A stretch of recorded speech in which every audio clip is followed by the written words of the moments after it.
Good Uh, morning, everyone. Welcome in. Let everybody come in, grab a good seat in the room. Oh, we were just talking about the Motherload hotline. Mhm. Amy from there. If you are arriving, I know that this Central Valley hotline covers quite a few counties and cities. So if you want to drop it into the chat where you're joining us from, then we know we can put areas to names. You may have actually called in and spoken with Eli, our trainer today. Modesto, love it. Don't hold it against us if you did. No, now you get to put a face to the name. I think a lot of people enjoy that sometimes. All right. I think we still, excuse me, I think we still have a couple people trickling in, but I know we have quite a few slides and content to go through today. So I want to make sure everyone gets the most out of our hour together. So good morning, everyone. Welcome to our Hire Right the First Time webinar brought to you by the Central Valley Regional HR Hotline. My name is Anna Manzano, and I'm the digital media and event strategist here at California Employers Association. Before we officially kick off today's content, I have just a couple details to go over with you. So as you'll see, your audio is muted for today's presentation, but there will be lots of opportunities to engage during the session. If you have any questions pertaining to the presentation, you can either type them into the chat box or the Q&A box. While we do have just one trainer today, he is amazing, and I will be helping to monitor to make sure your questions get answered today. Okay. Handouts for this training, those were sent out into the reminder email yesterday. If for some reason you didn't receive them or they didn't end up in your spam folder, please shoot me a little message in the chat and I'll make sure that I send those over to you right away. And last but not least, we do have a survey. I promise you it is a 6-question survey, should take you less than 3 minutes. At the end of today's training, there'll be a little QR code. There'll also be a link that I'll drop in the chat for you. And you providing that feedback allows us to continue to develop these trainings for you and our entire suite of resources. And we share that information with Central Valley so that they can also improve on their resources to, in turn, help you. Okay, housekeeping is done. So I have the privilege of introducing our trainer today. Today we have Eli Nunez, one of our HR directors, to lead today's content. And I know we have a ton to cover in 57 minutes. So the floor is all yours. Thank you, Anna. Thank you. Welcome everybody to Hire Right the First Time. We're going to talk about some best practices for hiring and onboarding your new employees. I know with year end, the holidays and everything, this may be the last thing you're thinking about, but always a good thing to keep in mind.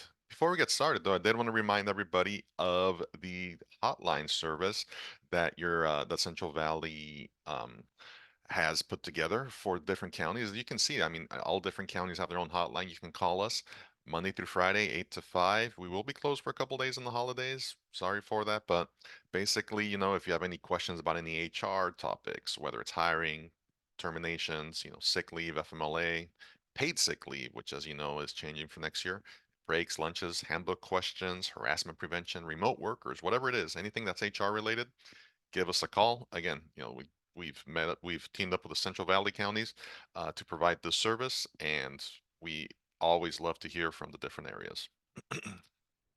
Speaking of we are California Employers Association, and our goal is to provide peace of mind to employers, whether it's members or hotline callers, and we do that by providing hot, HR compliance solutions. We have recruiting services, phone support, whatever it is. Basically, what I like to say is, let us worry about some of the HR topics, about the HR issues, about the changes, and help keep you up to date while you worry about running a business, which, as we know, is no easy feat in this lovely state of California.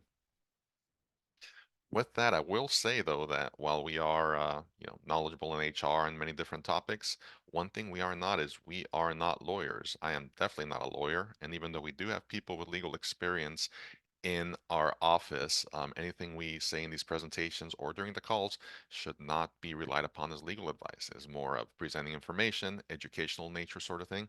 And we do insist that if you have any questions of a legal nature, that you consult your own legal counsel. Many reasons for that. Probably most important of which is that attorney-client privilege that exists when you talk to legal counsel regarding issues.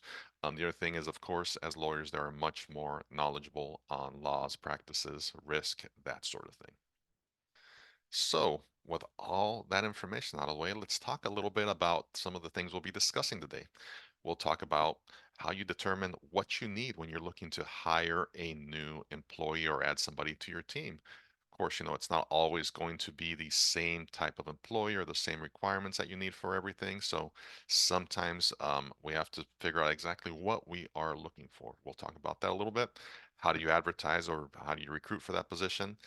Once those applications starts coming in, what are the best practices for screening them, for identifying your best candidates, talk about how to best conduct a successful interview and some pitfalls to avoid, and then move on to making the job offer and finally getting started on the right foot. Now, the reason all this is so important, of course, is as you know, if you've been in business, I mean, just the cost of turnover, hiring, or having to replace employees, right? There's been plenty of studies done out there, and one of the most recent ones says that a salary employee, um, making mid 40s or 50s a year, sometimes, I mean, the cost of replacing them can be up to 50% or more of their yearly salary, right? And that's not including things like loss of productivity, losing experience, or maybe even losing into a competitor. So again, that's why it's so important to identify that right candidate, make sure that onboarding and that welcome is so, it's so important because that helps your retention and helps to get you off that hamster wheel of recruiting if that's something that you find yourself in, right? Same thing happens with some hourly employees. I mean, there's been studies that even for those high turnover, low paying jobs, you think about jobs where you think people are replaceable or just plug anybody in. I mean, some studies show that there's that the cost of them replacing somebody is about 16% of their annual salary. So might not seem like much, you think 16%, but if you think about just again the disruption to your operations, disruption to your work, having to shift that work around to other people, what's that going to do to the team? So a lot of things to consider and a lot of things that make it so important to bring, to make sure you start things off on the right foot. Right. First thing we're going to talk about today is how to determine what you need when you're looking to hire a new member for your team. So some things to consider, of course, is what kind of employee do you need? If it's a position where it's a turnover situation where somebody left, there's a big gap in that area, and you just need to plug somebody in to replace that person, it could feel like it's pretty straightforward. But again, with the changing landscape, there's always changing requirements at work. It might not be a bad idea to talk to your team, talk to the managers to see exactly what you need there. Were things working fine the way they were? Or is this a good time to re-examine the operation, re-examine the position to see if you can go a different direction with it, right? With that change, of course, you could still take a look and see, do we need somebody that's going to be here long term again to replace this person? Or is this just, can somebody that comes in the short term help us out? Could mean where, or you could also look at it as, do you need a full-time employee to fill this position again? Or can a part-timer take care of it as well? Right? And in some cases, you might find yourself in a situation where you just need somebody with such specialized knowledge or specialized skills that you may be able to go to an independent contractor or a temporary employee just to fill that position for the time being, finish the project and move on, right? So a lot of things to look at, of course, as far as examining what kind of employee you're going to need for that position. Again, hopefully we all have our job descriptions up to date and that helps us out. That's obviously a good reference to go back. It lets us know if it's somebody that's going to be entry level, what kind of experience we need, what kind of skills they need, whether they're exempt or non-exempt, that sort of thing. That's why it's so important to make sure those things are up to date, because that is going to be one of the first things we refer to when it's time to determine what type of employee we're going to hire. And of course, I do want to remind you too, if you are looking to fill a spot with somebody that is a minor, there are some extra steps and compliance requirements associated with that, whether it's acquiring a work permit, additional training for your managers and some of your staff. Those are all things you have to consider. So again, if you find yourself in a position where you employ minors or you're going to be hiring a minor, give us a call. We could talk through some of those steps and some of the additional requirements. If you're a member, we also have a toolkit that you can use that walks you through the process. One thing I did want to talk about too, when you're looking at different types of employees, is when you're hiring independent contractors or an independent contractor. And this is something that was been in the spotlight the last couple of years. Some of you may have heard of the whole situation with the drivers out there, whether it's Lyft or Uber or whatever. There was a lot of legal action going back and forth about whether they were actually independent contractors or whether they were employees of the company. And those things, I mean, that makes a big difference, right? When you have an employee with a company, there are certain rights, certain benefits that they're entitled to, as opposed to independent contractors. So, for a longest time, California relied on the same thing that the federal government relies on to determine if somebody's an independent contractor or an employee, which is something called the Borrello test. And the thing about the Borrello test, it looked at a few different factors, right? And if one or two of those factors applied, then maybe they were an independent contractor or not. You know, long story short, the state of California decided they needed something a little more specific for that, so they came up with the ABC test. And what the ABC test says is that in order for somebody to be considered an independent contractor, they need to meet all three of these requirements. If they do not meet one of these requirements, or it's kind of hazy, then chances are they are an employee and not an independent contractor. And the three requirements for them are: the person has to be free from control and direction of the hirer. They have to perform work that's outside the usual course of the hiring entity's business, and that person's customarily engaged in the trade, occupation, or business of the same nature as the work performed. So, a lot to unpack there. In other words, basically, if you're bringing out somebody from outside as an independent contractor, they can't just be a temp employee, so to speak, that does the same thing as all your other employees do, but you're just paying them a set amount because you just need a little bit of help at that time. And that's one thing that the state wanted to stop people from going around, right? Some people were saying, well, I'll just bring somebody on as an independent contractor, pay them a set amount to do the job, and they're doing the same job as everybody else. Then I don't have to worry about overtime. I don't have to worry about workers' comp. I don't have to worry about a lot of the other things. So the state decided to close that loophole and said, they have to meet all three of these requirements, which of course played some chaos in a lot of different industries. One of them, as I mentioned, was that Uber, Lyft, those type of systems. The other one was owner operator truck drivers too. They found themselves in a bit of a pickle there because they were doing work that was of the same um, the same work that as the people they were hiring. They were being hired by trucking companies to be truckers basically, but paying them as independent contractors, which proved to be problematic. So long story short, I mean, if you have any question about whether somebody is an independent contractor, take a look at the ABC test.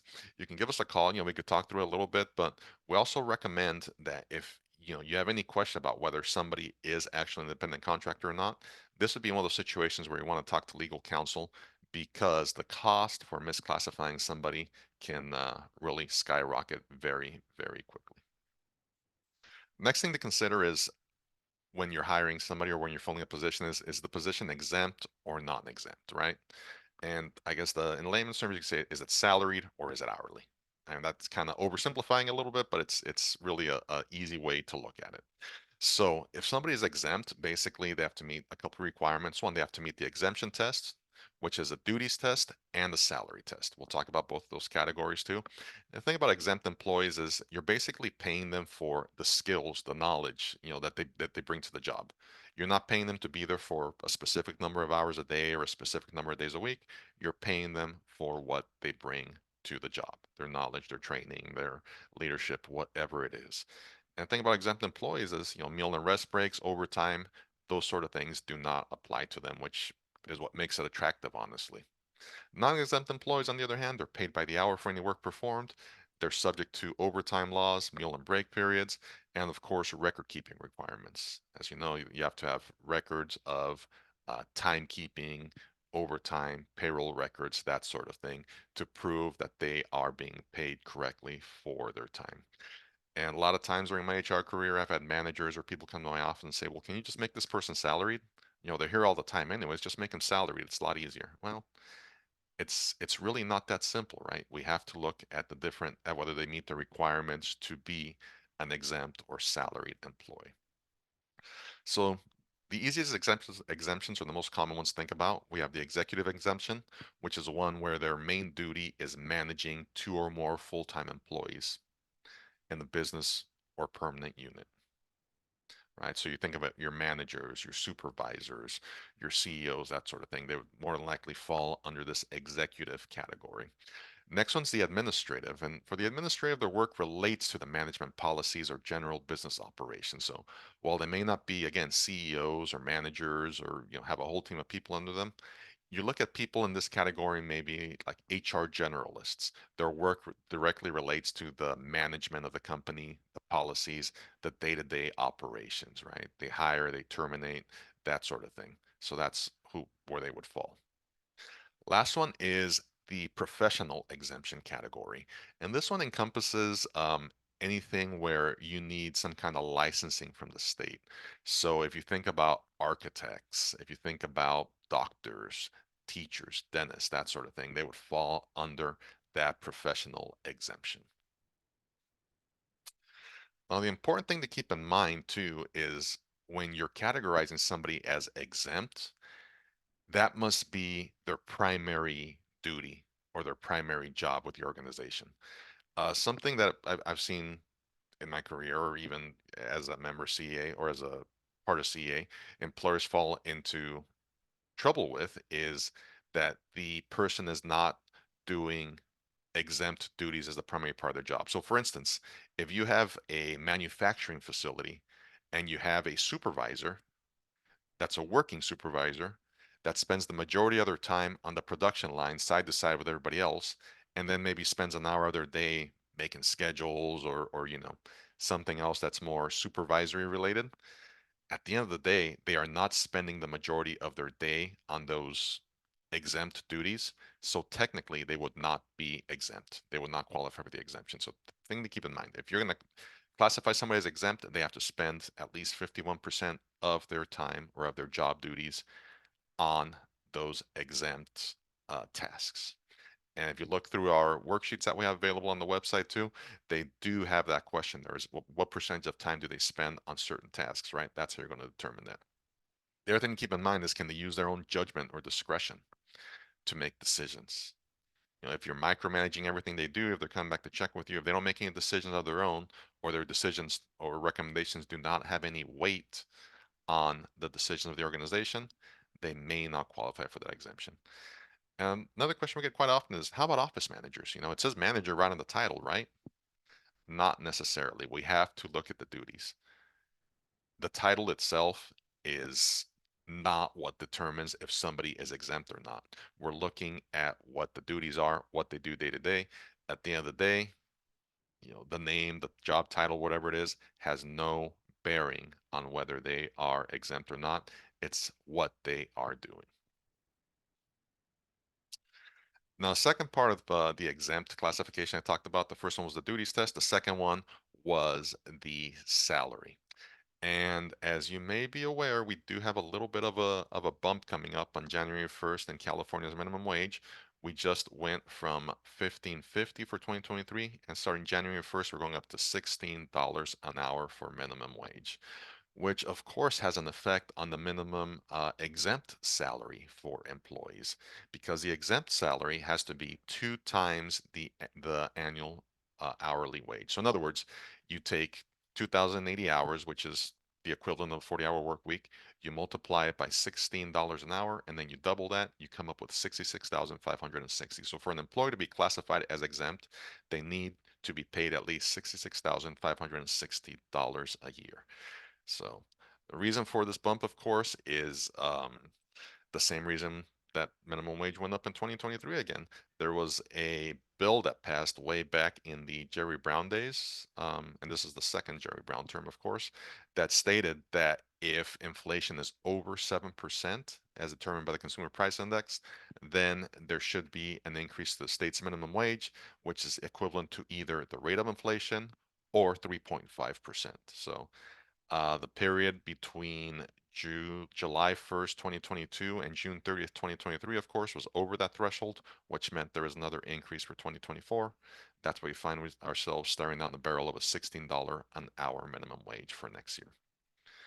And thing to keep in mind, of course, is that while the state did give us a minimum wage for to follow, all the state has done is establish a floor for the different municipalities, right? So there are different cities, different counties throughout the state that have different minimum wages that are higher than the state minimum wage. Now you may be asking, well, I'm not in one of those counties, I'm not in one of those cities. What do I care, right?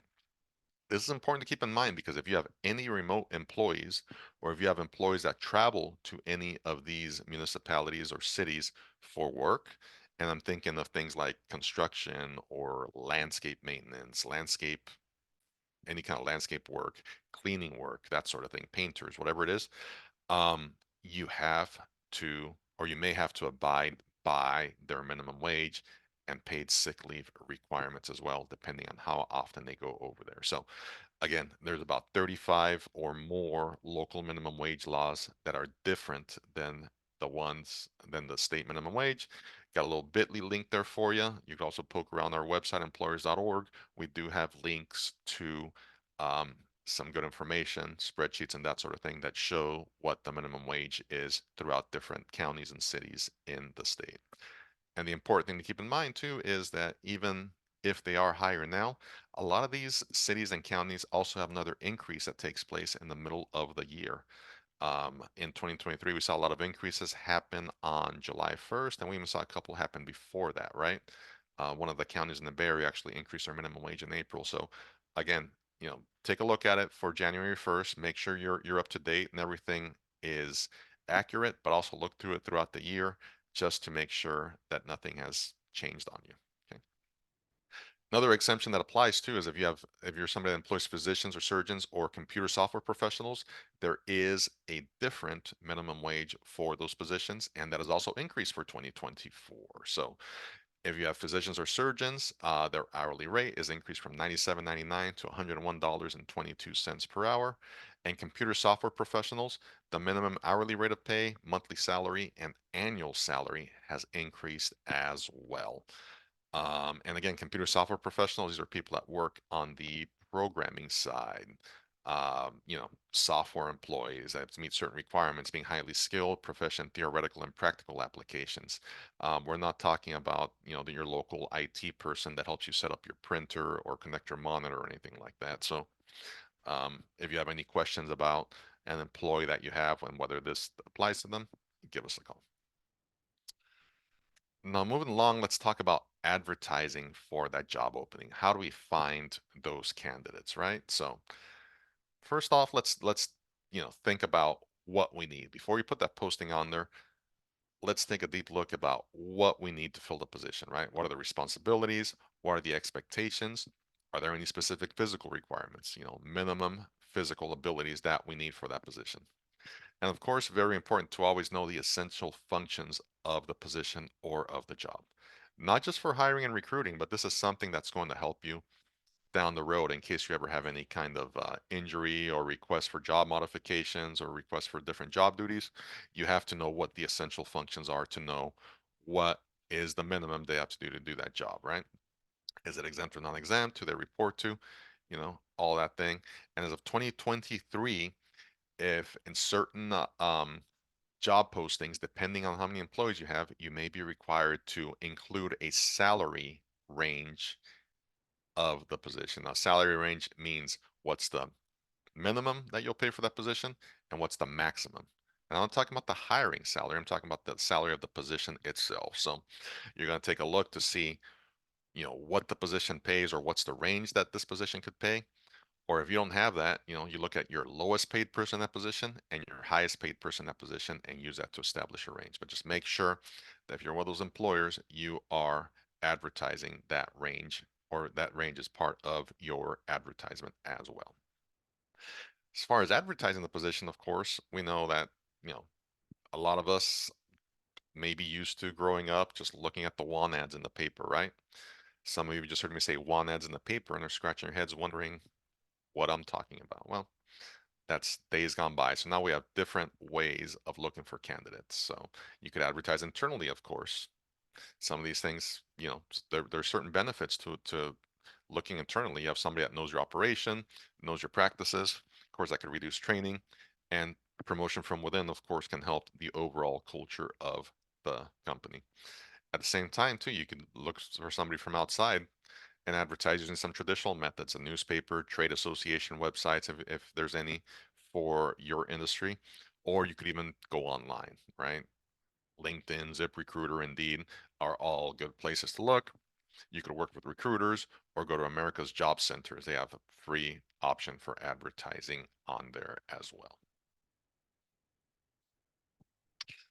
Now, once you get that advertisement out there, of course, hopefully the applicants start pouring in.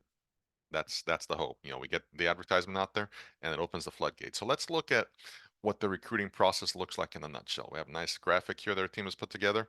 So, of course, it all starts with posting the ad. Get the word out there. We're looking for people, whether it's posting it internally, externally, whatever it is. We're getting the word out that we need somebody. Once those resumes or applications start coming in, of course, or the resumes start coming in, let's take a look at them, start screening them. And remember, just because somebody submits a resume doesn't mean that they're guaranteed an interview, right? We've all been on the other side where we submit a resume and we don't get called in for whatever reason, we don't make the cut, and that's fine. You don't have to interview everyone who applies. We do recommend that you have everybody that applies that you're moving forward with fill out or complete a job application.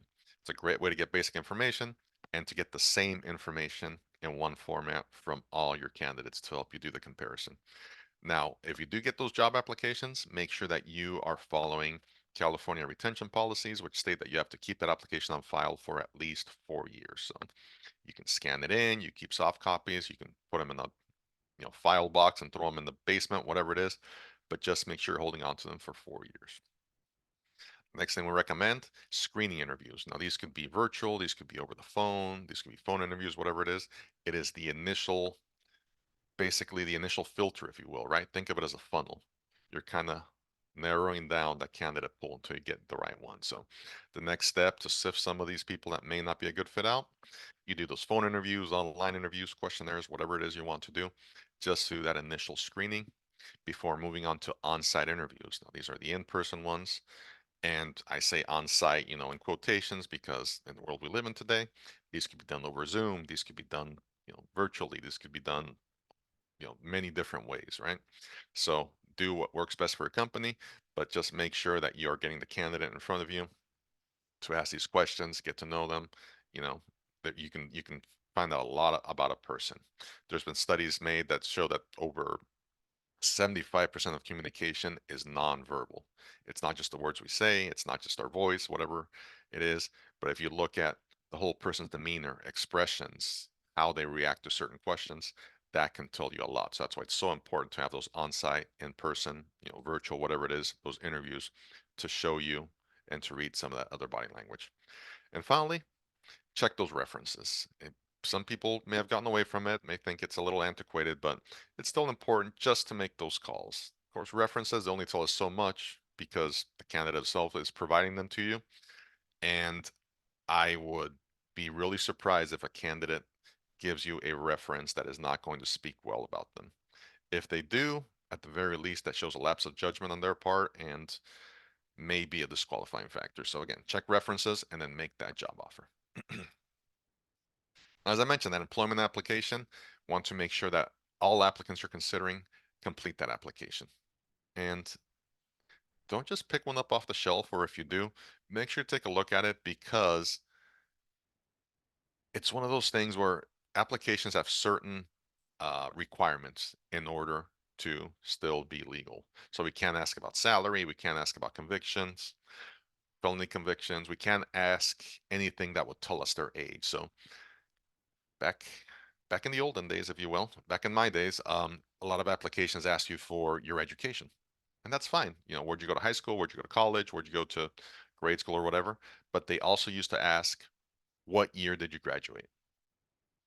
Now, that's not exactly asking somebody's age, but you can easily extrapolate it from it, right? If somebody says they graduated from high school in 1980, you kind of do the math. And while you may not be filtering out or discriminating people that are older, if you do turn somebody away and you ask that question, they could come back and say, well, they turned me down because, they figured I'm older, or they figured I'm too young or whatever it is. even though it's not the case. So again, take a close look at your applications to make sure that they are compliant with state requirements. And of course, take a look at the information that the candidate puts on there. We can see why they left the position. Did they fill it out? Did they leave it blank? Did they list references on there? Does the application match what's on their resume? Those are all things to look at to see, you know, if this person should move on in the process. Some red flags, of course, if they leave out information about a past employer, if they fail to sign it, if they can't recall the name of a former supervisor, especially if it's their last job, and that could be a red flag. If they're crossing out a lot of stuff, a lot of scribbling out, or they left the reason for leaving the past job blank, or if there's any gaps in employment history. Now, things to keep in mind too, those gaps in employment history, up until the last couple of years, like, these could have been a big red flag. Keep in mind, I mean, we've gone through a lot the last couple of years with the whole pandemic and everything. So a lot of people may have gaps in employment for caring for others, having to leave a job during the pandemic, illness, that sort of thing. So don't automatically disqualify somebody for having that gap in employment, but at least try to get an explanation for it. Doesn't hurt to ask, hey, that knows there's a gap in employment in your resume. Care to elaborate on that? Oh, well, yeah, that's, I returned to school because I wanted to pursue my passion as a, whatever it is. Okay, that's fine. That gives us a valid explanation for it. Now, when it comes to interviewing somebody, we all have a list of questions we go through. We all have certain answers that we're going through, but some other things to keep in mind too, and some other things that can point out as to whether somebody's a good fit or not. Did they arrive early, or at least did they arrive on time? Obviously, if somebody's late to their interview, that could already be a strike against them, right? Unless they have a very, very good reason for them. But if you have somebody that shows up early, that's usually a good sign. Did they bring a resume? How about their answers when you ask them questions? Were they short, concise, to the point, or did they ramble on and work their way around to an answer? Is that something that you want for that position? Did they answer right away, or did they pause to think about their answer? Now, pausing is not necessarily a bad thing. Some people are thoughtful. They want to consider the question, as opposed to somebody that just rattles off an answer right away. So again, consider the position, consider the person, consider what you're looking for in those cases. How'd they talk about their former employer? It's common knowledge you should not badmouth your former employer, right? I mean, that's interviewing 101. That's what we tell any candidates. Don't talk badly about your former employer. There's ways to present things. I found I did not fit into the culture. That's a great way of saying that the place was crazy. But just how are they talking about their former employer? Were they enthusiastic? And again, be very aware of the professional interviewer. There's people out there that do a really great job at interviews, present themselves really well, and then when it comes time to work, they just don't have what it takes. So they move on to their next interview, next position, and so on. So always kind of have your feelers out for that, just in case. Now, of course, things not to ask about, whether it's in the application or in the interview, any protected classification, including age. We don't ask about that. Even in conversation. If somebody comes into the office that is showing physical signs of being pregnant or anything like that, they're showing pregnancy, don't ask the question. Just don't. Don't ask if it's their first child. Don't ask how many other kids they have. Even if you're just being nice and making conversation, if you happen to turn that person down for the position, they can come back and allege that it was due to their protected condition. I've seen it happen. So just don't stay away from those protected classifications, right? Don't ask about economic background. Don't ask if they have kids or they plan to have kids. Do not ask about criminal history during the interview process or during the application process. And finally, we cannot ask about salary history. We can ask if there's a range they want to be at or a range they expect for a position, but we cannot ask specifically what they made at their last job. Reason for that, of course, pay equity, right? If you have somebody that's historically made a lower amount, salary amount, or lower pay than everybody else at their company, and they keep getting new jobs based on that lower pay history, it's going to take them a while to catch up. So you should be paying people based on the position, based on their experience, based on their knowledge, not based on what they've been paid in the past. And again, this is all part of the laws that passed recently. So in the past year or so. So again, we can ask about salary history. We can ask about a range. Hey, where would you like to be at? How much are you expecting to make in this position? That's fine. But we can ask directly, how much did you make at your last job? Again, we want to look at the pace. We have to provide a pay scale after the initial interview as requested by the candidate. So if they request to see what's the pay scale for the position, what's the pay range for the position, we have to present that to them within a reasonable time. And of course, if you have any questions about salary, pay range, or anything in your application or interview questions, make sure we get rid of them. Now, if the person just happens to voluntarily disclose, hey, I'm just looking for a new position because at my last job I was making $70,000 a year and I think I'm worth more, that's fine. They threw it out there, but we cannot ask for that. All right. So once you get through the advertising, application, interview process, you found your candidate, it's time to make that job offer. And that should go smoothly, right? You make the offer, they say yes, and things start off on the right foot. Not necessarily. I mean, just be aware sometimes that job offer could trigger negotiations, whether it's because the person has studied the market and then knows that the position should be worth more, or whether it's just a practice for them to always negotiate a salary or negotiate for more benefits or whatever. That's fine. I mean, just be aware of it. Know what the position is and what kind of ability you have to, shift that either way to negotiate. So, important thing to know is know the market. What's the market, whether it's your local labor market or whether it's the industry? What does that look like? And something that we found helps is when you are presenting that job offer to candidates, make sure you present the entire picture, right? A lot of people tend to focus just on what the annual number is. How much am I going to make a year? And that's the bottom line. That's the only thing they're focused on. And they will overlook things like 401k matching, benefits, vacation, that sort of thing. So make sure that you are explaining the entire package to them. Because of course, compensation is not just the yearly salary. If you offer additional benefits, additional time off, 401k matching, that should all be demonstrated to the candidate so they could see how much they are actually getting. And of course, know before you make that offer if you're willing to negotiate, if you have any flexibility for the position. And of course, once you send that offer out, don't don't get anxious if you don't hear back right away. Obviously, you want to set a threshold of time, an amount of time that you want to hear back because we're trying to fill a position, right? But if someone doesn't answer right away, don't get completely nervous. Follow up as you need to, but be comfortable with that silence, right? Sometimes they're just considering it. Set a parameter as to when you have to hear back by, and if you don't, you know, if you haven't heard back before that deadline, that's fine. Sometimes silence is okay.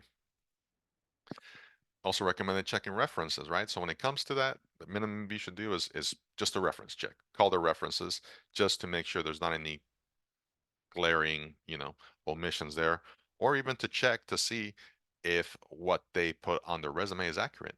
Hey, they listed that they worked at their last company for 20 years. You call their supervisor and they say, well, no, they've only worked here for 20 months. Whoa, what's going on there? So at the very least, you can do a little bit of fact checking there. Some positions, of course, some companies, they do want to have that third party background check. And very important, if you're doing those background checks, make sure that you don't do those until a formal job offer is made. Don't do a background check for applicants. Don't do a background check for candidates. Do it once you make that job offer. And you can put it right in the job offer letter. Hey, we're offering you this position contingent on successfully completing a background check and physical requirement test or drug screen or whatever else you want to put on there. But don't do it until you make that job offer. Okay.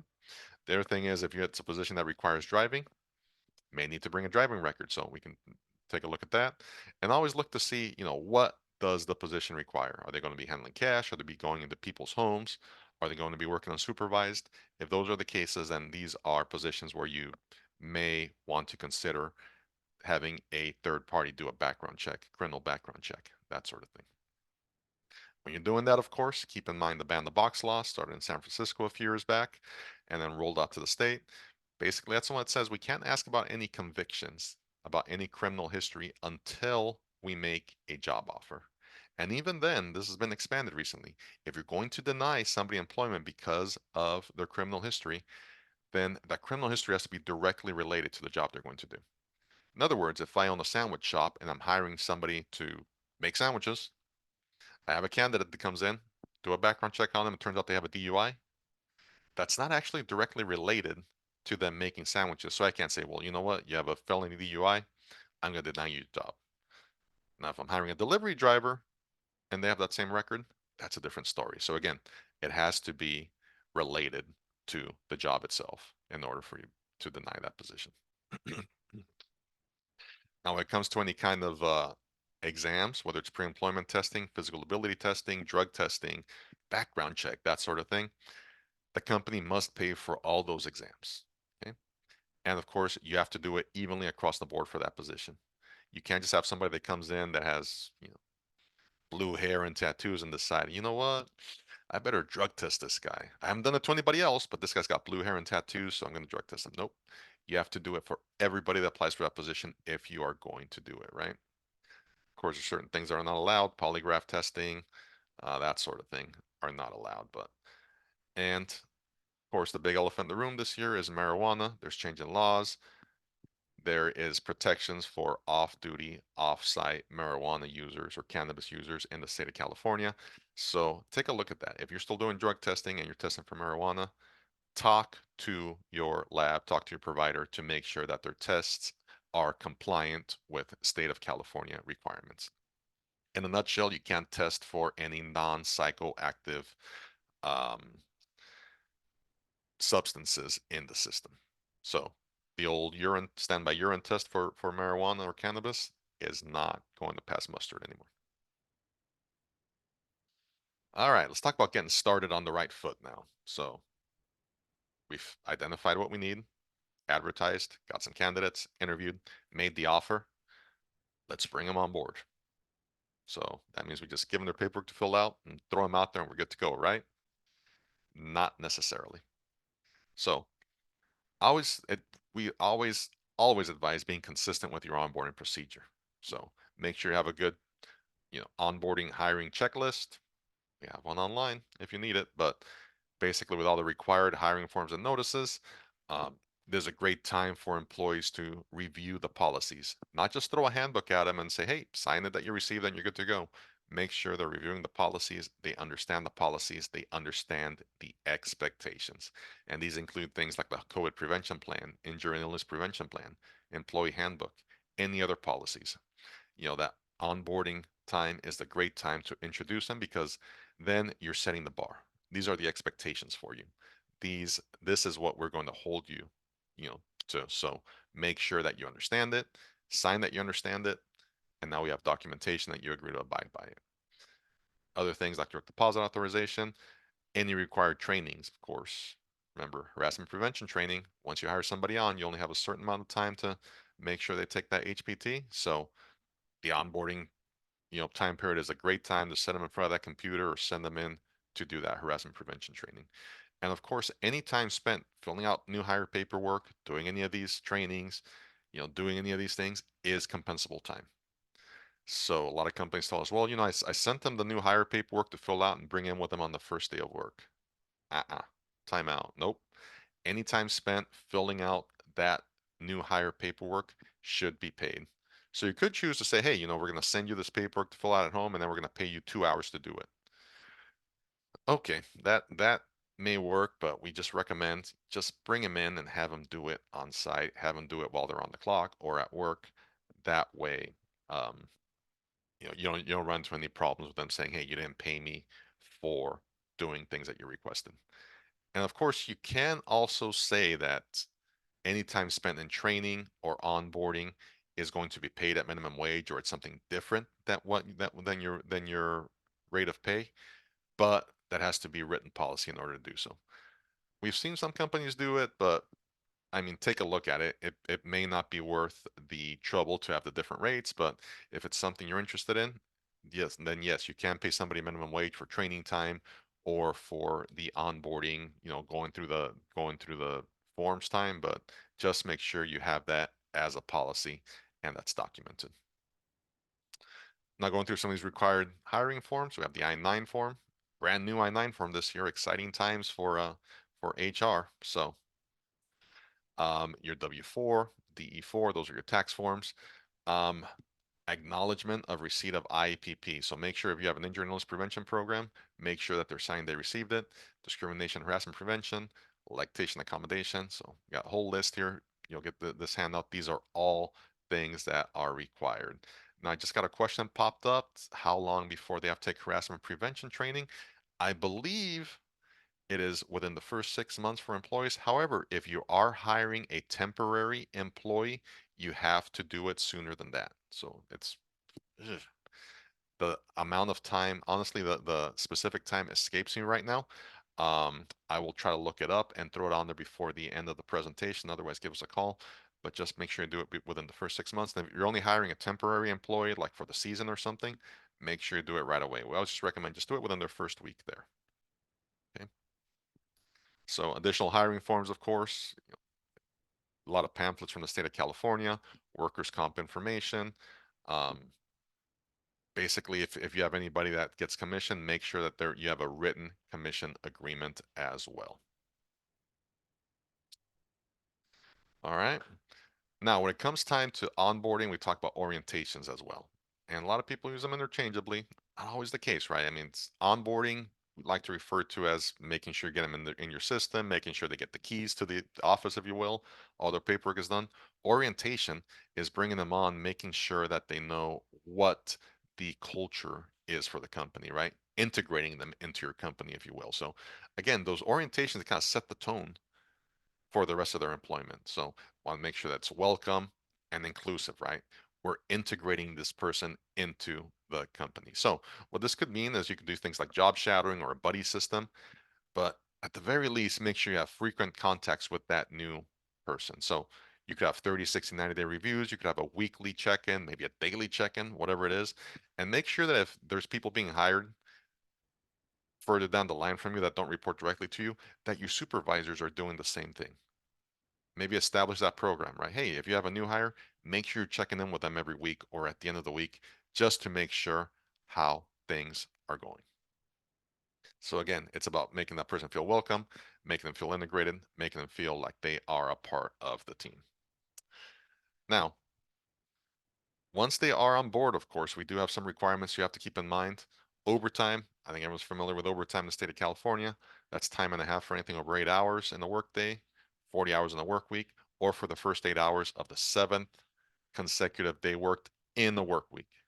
Now, in the work week, and we'll talk about this in the next slide, why that's different than just seventh consecutive day period.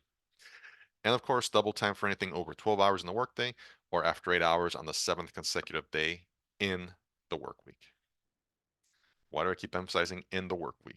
It's not just because I'm weird, though I am. The reason for that is a work week is different than a calendar week, or it could be different than a calendar week. It all depends how you define it, how you define it in your handbook, right? And of course, that's the same thing with workday and work week. So a workday starts, it's any consecutive 24-hour period beginning at the same time each calendar day. So for the most part, most people say, well, the workday starts at midnight and ends at 11:59. And that's what it defaults in the state of California. If you don't define it, that is what it's going to default to. Usually that's not an issue, especially if you have jobs that just work the regular day shift, 8 to 5 or whatever. But when you have jobs that work that graveyard shift that overlaps that cutoff time, then that's going to change how you calculate overtime, right? Because if somebody works from 10 o'clock at night to what is it, 6:30 in the morning, their hours fall into two separate work days if your workday ends at 11:59. So keep that in mind how you define your workday. Take a look at your operation.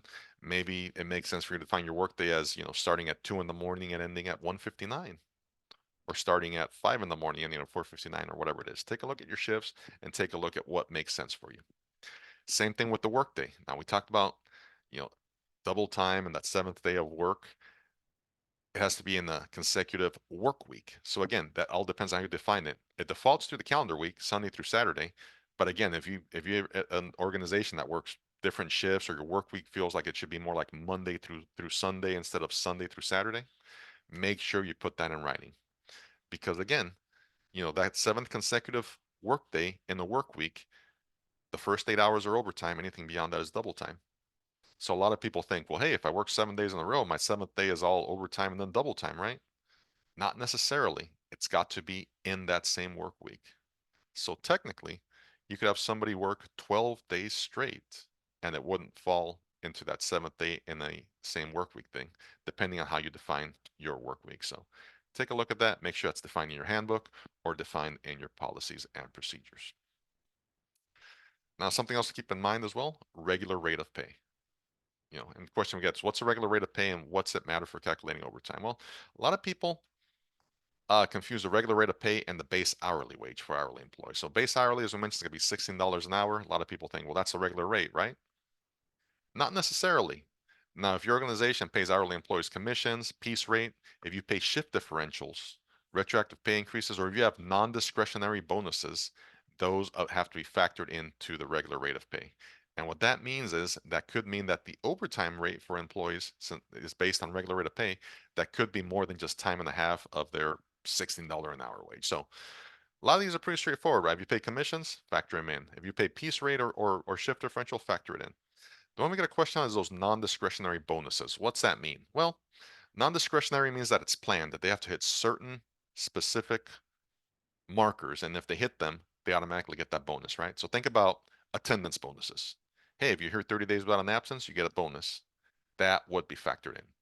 However, if it's the end of the year and the CEO says, you know what, we've had a great year, let's give everybody $1,000 or whatever. That is not planned. That is discretionary because the decision was made to give it at last minute or whatever. It's not based on any specific guidelines, rules, or landmarks they have to hit. So that would not count against the regular rate of pay. And it's important, of course, because the regular rate's what we use to figure the overtime or things like meal premium penalties, that sort of thing, right? Those could all be done using the regular rate of pay. So basically, the more different add-ons you have to a person's pay, if you have piece rate, if you have commissions, if you have non-discretionary bonuses, that is going to complicate it for you. So take a look at it. If you're an organization that has all those different aspects in the pay system, take a look at see if you really need them or if you could simplify it a little bit, get rid of a few of those things, right? Now, of course, we always recommend, whether if you do your payroll in-house, take a look at your overtime process, take a look at your timekeeping process, take a look at the different pay that you have to make sure you're not overcomplicating things.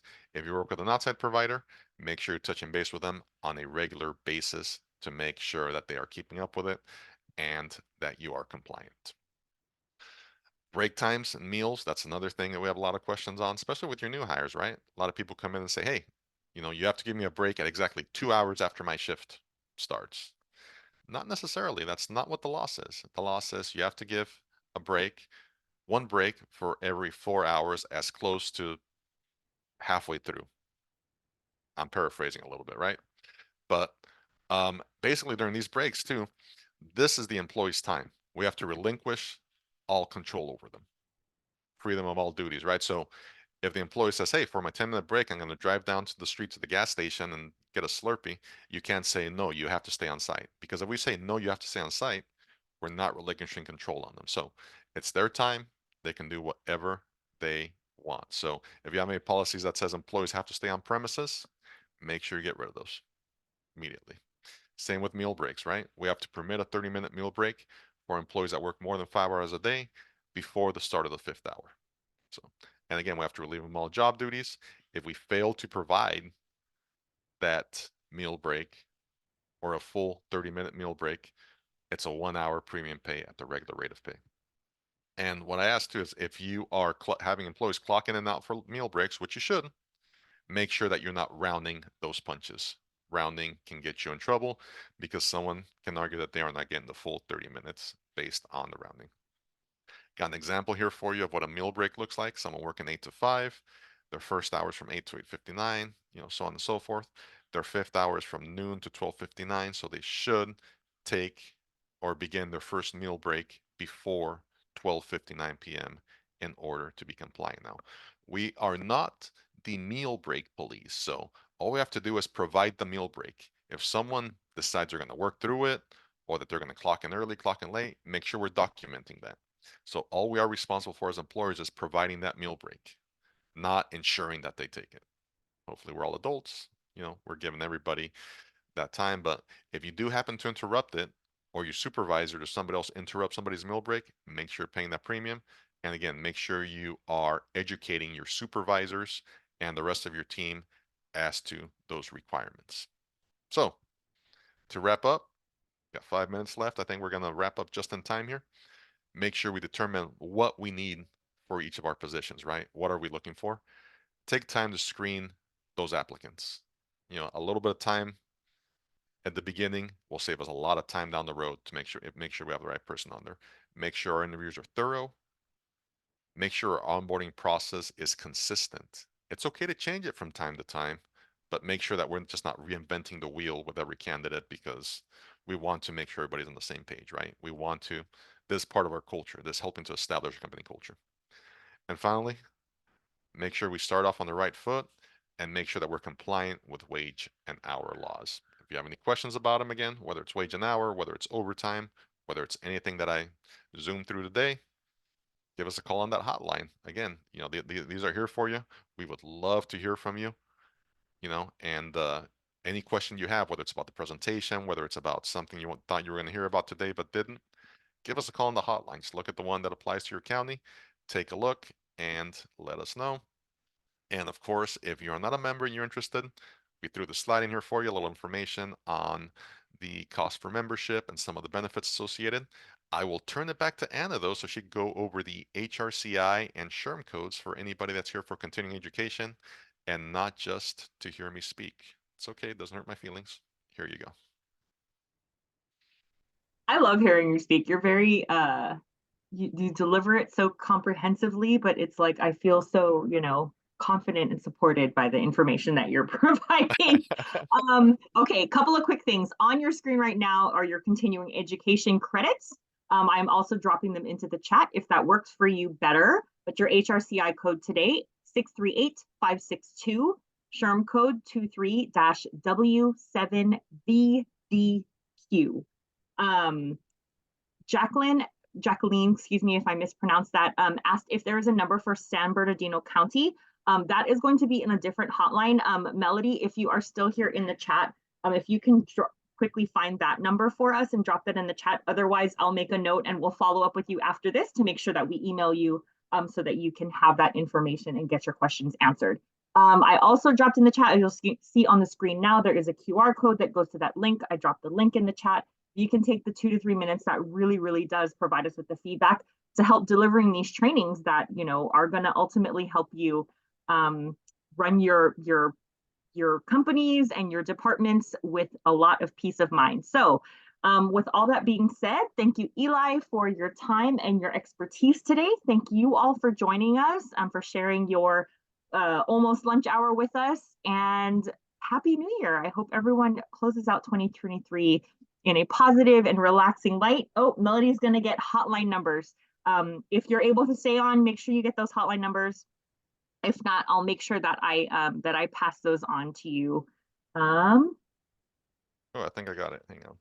You got it. Okay, cool. Yep, This is the beauty 877 of having so many 282. Yeah. team members on the line right now. There we go. 877-282-3763 for your San Bernardino hotline. And those hotlines are available Pacific time, 8 a.m. to 5 p.m. Monday through Friday. Yeah, and it's unlimited, people. Get all your questions answered. So again, thank you, Eli. Thank you, Melody, for hanging out, making sure we had the support. Last four, 877-282-3763 will be your contact for San Bernardino. You are welcome, everyone, and Happy New Year. Have a relaxing and successful end to your 2023, and we look forward to working with you again in 2024. Cheers.